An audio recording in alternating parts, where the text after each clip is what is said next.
200여 명이 빼곡히 담긴 단체 사진. 이 사진은 독립운동가들 사이에서도 극비였습니다. 일제가 보고한 내용을 보면 분실할 때는 제재를 가한다는 서약 아래 엄밀하게 보관한 것이라고 써 있습니다. 이렇게 비밀을 유지하려던 사진이 어쩌다 일제의 손에 들어간 걸까? 보고서를 보면 흥미로운 대목이 보입니다. 이 사진이 상인 곽윤수의 집에 걸려 있었다는 겁니다. 곽윤수 선생은 자신의 집을 임시정부 사무실로 제공했던 공로를 인정받은 독립운동가입니다.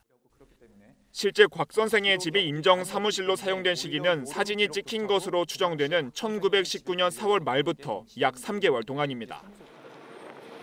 사진을 바탕으로 상하이 현지에서 흔적을 찾아보기로 했습니다. 우선 전문가와 함께 곽 선생의 집터를 찾아가 봤습니다. 지금은 대형 쇼핑몰이 자리 잡고 있습니다. 이 사진이 왜 곽 선생님 집에 걸려있을까를 좀 생각해 보면은 이게 뭐 어떤 이유로 좀 저희가 추정할 수 있을까요?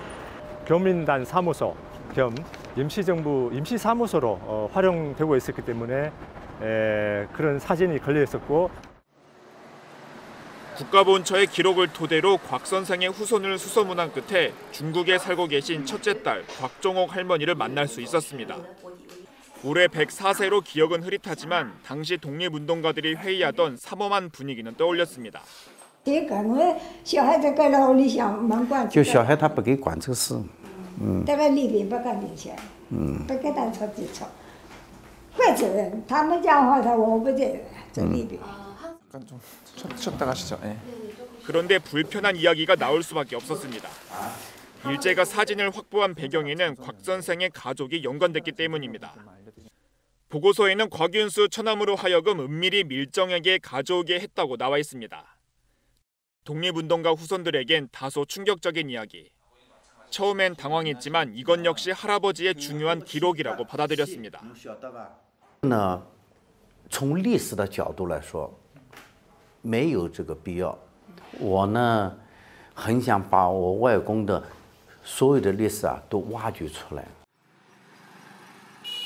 삼엄한 일제의 감시를 피해 사진을 찍을 수 있었던 곳은 어딜까? 당시 프랑스 공원으로 불린 현재의 푸싱 공원이 유력합니다. 임시정부와도 가깝고 무엇보다 외국인 전용 주거지라 일제의 눈을 피할 수 있었습니다. 감시를 해야 되고 또 분쇄를 시켜야 되고 임시정부가 더 잘하기 전에 없애야 되는 거기 때문에 독립운동가들의 숫자보다 밀정의 숫자가 더 많았을 거라고 생각할 정도로, 이렇게 이해될 수 있을 정도로 혼탁했었죠. 상하이 지역사 전문가도 당시 사진을 보면 공원을 둘러싼 울타리 모양이 같다는 점과 서양식 구조물을 근거로 꼽으며 프랑스 공원을 지목했습니다. 它的周边都没有这样的建筑，所以可以判断这个地方就是法国公园。 1920년 제작된 프랑스 공원 지도와 비교해봤습니다. 취재진이 주목한 건 테니스장으로 추정되는 흰색 선. 지도에 표시된 테니스장을 기준으로 보면 뒤편 오른쪽에 있는 2층짜리 건물부터 가운데 임시 가건물이 있는 공터까지 구도가 정확히 일치합니다. 它的前面是网球场，它的后面是这个展览厅，所以根据当时的地图可以标明所在的位置就是这里。 지금은 공원 구조가 바뀌어 흔적이 남아있지 않지만 테니스장이 있던 공원 북쪽 지점이 촬영 장소였던 것으로 보입니다. KBS 뉴스 이세중입니다.